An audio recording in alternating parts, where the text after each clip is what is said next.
Hey guys, it's CJ in Shreveport, Louisiana. I've got some stuff for you to check out. And say in this skillet, this is just where I've started, and it doesn't get any more basic than this.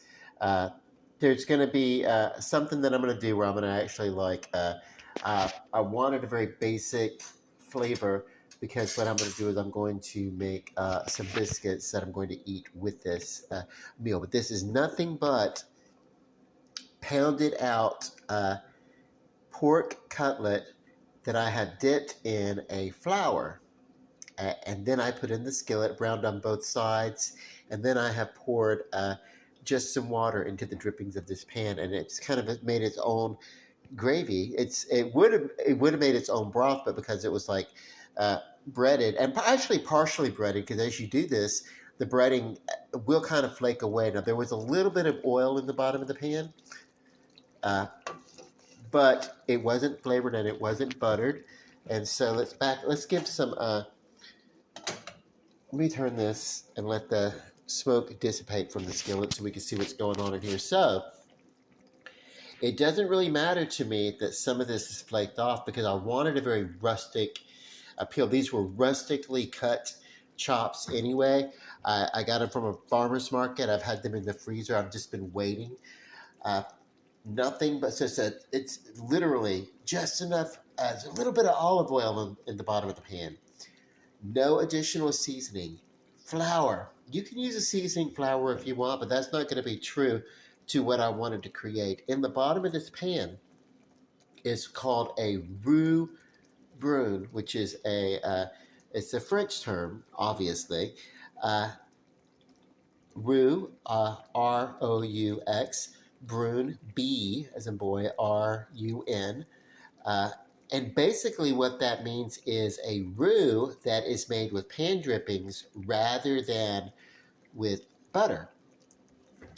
So it's, uh, most roux you think of is considered with butter, you know.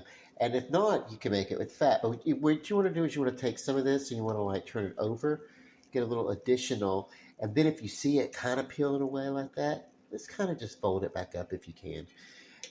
As you gently turn these, if you see where you can add or whatever an additional little bit of sprinkle, sometimes I'll reserve some of the dipping flour that I can kind of sprinkle onto it as the breading starts falling away. Uh, I maybe can put a little bit of flour back onto the meat as I'm turning, but you want to turn very gently and you want to keep these. Uh, this is a cast iron skillet that I'm cooking in, uh, but it's not a very deep cast iron and it's not a very authentic looking cast iron. Like maybe it's cast iron or maybe it's some other material that looks like cast iron. I don't know. I bought it out of a dollar store for about $10, the skillet. So, but anyway, and then what I'm going to do is I'm just going to basically use. The other day I made some a half a can of canned biscuits, but I want to go ahead and I'm just going to take when they're done. It takes about 15 minutes to do these biscuits in the oven at what did they say, 425? Whatever. So we're going to start that when it comes up to temperature, and it's going to take maybe 15 minutes. And these are the canned biscuits, Grands actually, to be honest with you, Grands. But what I did was I made the ones that I wanted the other day, and then I took the other ones and I put them in. Watch this, in a hold on. So what I did was I put them the dough of the biscuits and I put it back in one of these bags, a little Ziploc bag. Wanted to be careful not to squeeze the dough too much as I was putting it in here. One of the things with cookies, with biscuit dough, you don't want to uh, uh, handle it too much in any form that it comes in, canned or otherwise. You don't want it to become too doughy. But this is a light flakiness, so when I used just what I wanted. So if you're a single person like I am, or if you're, just a small household, and maybe you're going to eat maybe just two, maybe three of the biscuits. then you actually don't have to use an entire can if you have a larger can of biscuits. You could buy them in smaller cans. That's fine too. But if you're, you know, cost efficient, as I try to be, then maybe you just go ahead and buy the whole can. Really, if you wanted to make a biscuit from homemade, you could use a self-rising flour and, you know, 1 whole part self-rising flour, a, I want to say 1/2 part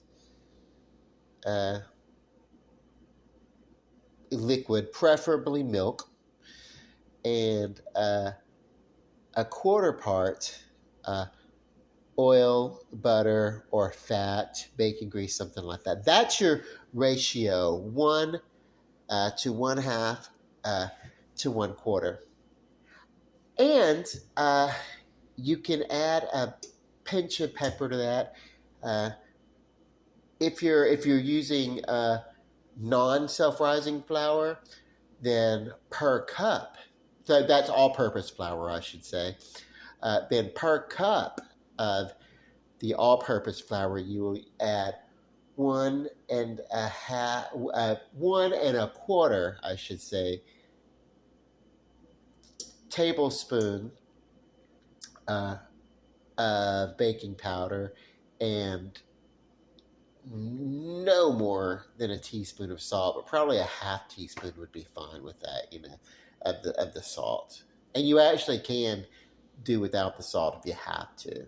The salt aids in dough. It aids in you know, helping it form and bond and congeal, and it helps stabilize in the chemical changes that take place throughout a dough, especially if you're using a fresh dough. With the canned biscuit, it's way less important to be concerned about anything like that. Okay, I'm just about preheated, so I'm going to stop the video. I just wanted to talk about how simple this meal is, because what I'm going to do is I'm going to bake this, and then I'm going to take the cutlets and I'm going to have them on the plate, and then I'm going to have the, maybe if I want to, I can season,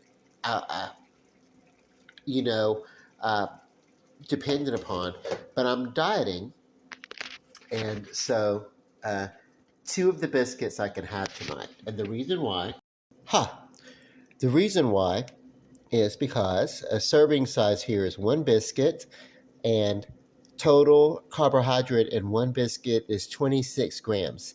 Now, I try to stay below 50 grams of carbohydrates. Dietary fiber is less than 1 gram. The dietary fibers do not count towards does not count towards your carbs. But this is less than 1 gram, so I wouldn't be. So I'm not going to worry about that. But if it were like 1 or above of the fibers within the carb, I would say, well, that is something that does not digest. That's something that aids in digestion, but it does not process and become part of. Like it will not. That's not the carb. That's not the type of carb that will turn into sugar storage or fat storage in the body. So that's a safe carb.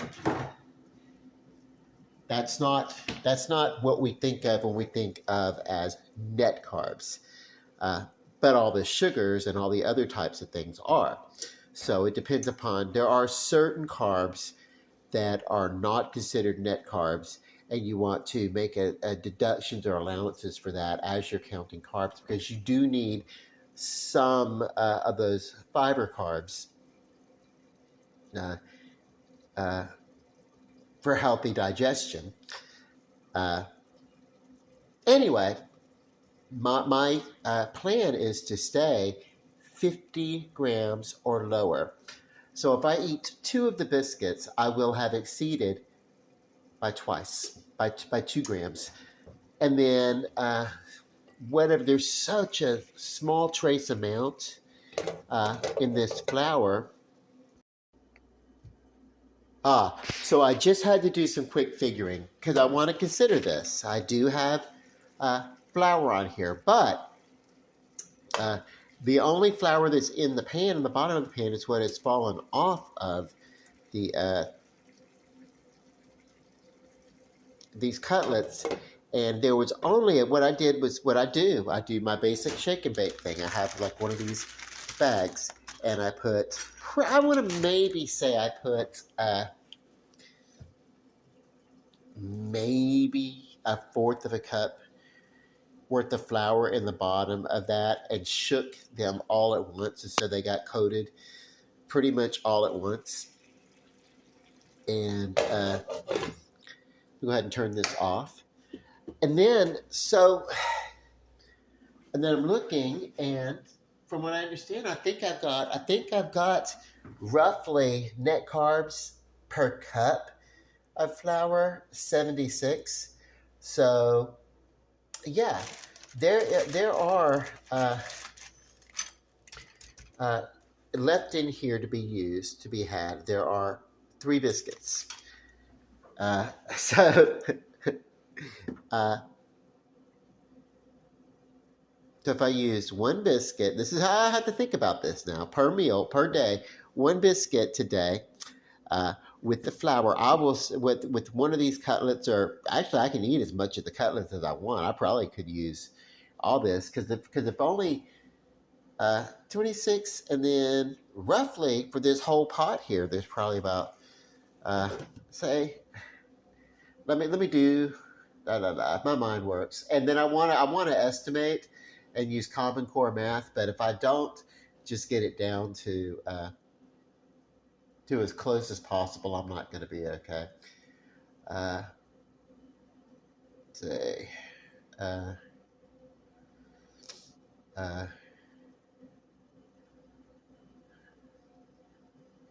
okay, so I want to say roughly 19 grams. So 1 biscuit has 26 grams, and there's roughly 19 grams in this entire skillet. All of it. Everything. Gravy and everything like that. So, but I'm only going to use 1, maybe 2 of these cutlets. A little bit of sauce, maybe 1 biscuit. So that's, yeah, 2, 3, 4, 5. So if I were to say in fifths, that'd be like 20. That'd be like per plate. If whatever I wanted to do. If I wanted to do, I want to do. Let's see. I want to do. Oh, for the hell of it, 20 grams divided by 3. That way they give me 1. Okay, yeah. So we're going to bring it up to, it's 6, and a bunch of 6s and a 7 at the very end. As whatever, I'm not buying that at all. I just feel like somewhere somebody didn't want to say 6, 6, 6, 6, 6 all the way through. But honestly, because they estimated the 7, when you get to the end of it, they just like estimated that last 6. But it's, yeah, okay. Anyway, yeah, so there's enough dough in there. That's going to be 3 biscuits. So I did 3 servings. So I'm so weird. I know, man. I figure my money down to the last penny this way too. Each month I have to. I'm not a rich person. So anyway, yeah, where are we? 26, and then add 7 to 26, and that is 32. Yeah, so per meal, I'm gonna have 32 carbs total. Do you know what I mean? And that's good. That is really kick-ass. I'm gonna have a great deliciousness to this. If I want to add a little bit of cheese to it, I can, whatever. I just want to make sure that whatever herbs that I add when I go to like season it at the end of it, because there's no seasoning in here. So when I add some flavor, I want to make sure that whatever I'm using, I want to make sure that it's a condiment or seasoning or a dip that does not have additional um, carbs in it, and then I can stay safe with that 32 grams of carbs, considering I have roughly estimated up a little bit. It's probably closer to 28 to 30, but whatever. It's like, yeah, when say 32 grams. Actually, I'll bring it up. I'll say per plate 35 carbs. If I were doing this, I would say 35 grams of carbs total is what would be per serving, and that is 2 of these cutlets, 1 of the biscuits, and enough sauce, roux brun, enough roux brun that I actually can enjoy dipping my biscuit into the gravy. So it doesn't get much more country than that. And I don't want you to think that I'm doing this because I don't have food. I've got like buku food. Like I've got like all kind of crazy food. You say I have no shortage, but I think it's really important that I get back to the basics of my keto diet, because in a couple of weeks I have a Thanksgiving meal. I'm really excited, by the way, because my family, my sister, they're going to let me make the Thanksgiving meal, because it'll be my first people for food, my first dinner guest in my new apartment. So I'm excited about that. Where I lived before, it was like, I really couldn't do it. You know, I had that little kitchenette. I didn't have a full out kitchen like I have here, room to move around and work and everything. So I have plenty of prep and counter space here. This is a huge oven, by the way. I'm going to be able to put a turkey on one side of it, a small ham on the other side of it, because there's only a few of us when I say, and then have prepped as many side dishes as I want to prep, and then I can keep those warming also. It's going to be such a wonderful thing. And so I'll be talking about that in a couple of weeks when we get into Thanksgiving. I love the holidays. It's a good time to get together. And let's not let the holidays burn us out with stress of, oh my God, we've got all this running around to do. Simplify that shit. And you'll have if you can, listen. And if you're one of those ones that's expected to do everything for all your people, learn to delegate a little bit. Get you some relaxation throughout the holidays. Otherwise, it will chew you up. Okay, everybody, love and light. Good night.